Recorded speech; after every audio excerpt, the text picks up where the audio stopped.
Hi అండి, welcome back to my channel. నేను నాగపద్మ. ఈరోజు వచ్చేసి ప్రెషర్ కుక్కర్లో రాగి సంగటి చూపిస్తానండి. చాలా సాఫ్ట్గా బాగా చక్కగా బాగా ఉడుకుతుందండి. చాలా బాగుంటుంది టేస్ట్ అయితే. మీకు చూపిస్తాను. నేను చూపించిన విధంగా అయితే చేసుకోండి. చాలా అంటే చాలా బాగుంటుంది. నేను కొలతల ప్రకారం కరెక్ట్గా చూపిస్తాను.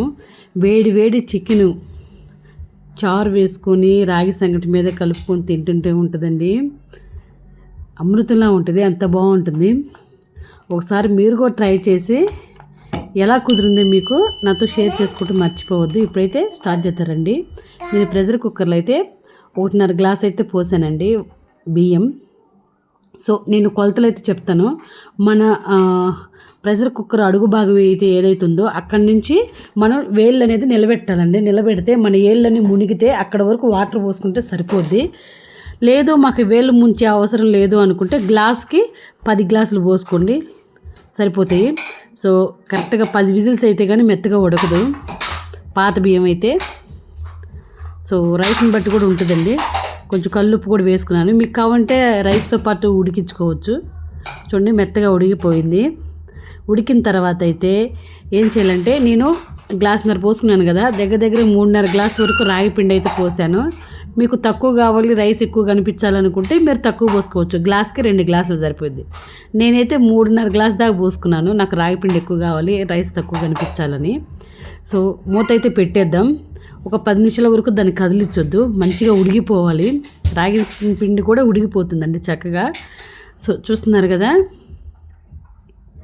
అలా ఉడికిన తర్వాత ఒకవేళ మనం లోపల దేవుని ఉడకపోతే అలా గెరటితో అయితే సైడ్ కంటే సరిపోతుంది. ఇప్పుడు మళ్ళీ అయితే కుక్కర్ మూత అయితే పెట్టేద్దాం. ఈలోపు ఒకవైపు చికెన్ ఉడికిచ్చేసుకుంటున్నాను, ఇంకోవైపు అయితే రాగి సంగటి ఉడుకుతుంది. అదిగో సరిపోయిందండి. లోపల పిండి కూడా ఉడుకుతుంది. బాగా ఎక్కువ మంట మీద ఉడికించాలండి, హై మంట మీద. ఇప్పుడైతే దించేసుకుందాం. దించేసుకొని కలుపుకుందాం అండి. నాకైతే అస్సలు తిరగలేదండి పప్పు గుత్తి పెట్టి ఎనుపుదామని చూస్తే. మా నాగార్జున అయితే అడిగాను, నాకు ప్లీజ్ ఒకసారి మెదపవు అంటే పాపం వచ్చి హెల్ప్ చేశాడు మా నాగార్జున అయితే. సో చూస్తున్నారు కదా ఎంత చక్కగా బాగా ఉడికిందో, మెత్తగా సాఫ్ట్గా. చూడండి రాగి సంగటి ముద్ద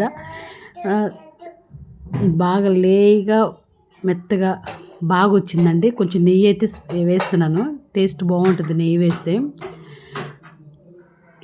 అదొకటను రాగి సంగటి అంటే మెత్తగా ఉండాలి, రైస్ తక్కువ కనిపించాలి, రాగి సంగటి ఎక్కువ కనిపించాలి. ఇదంతా కలిపి మనం ఏం చేద్దామంటే ఒక ముద్దలాగా చేసుకుందాము.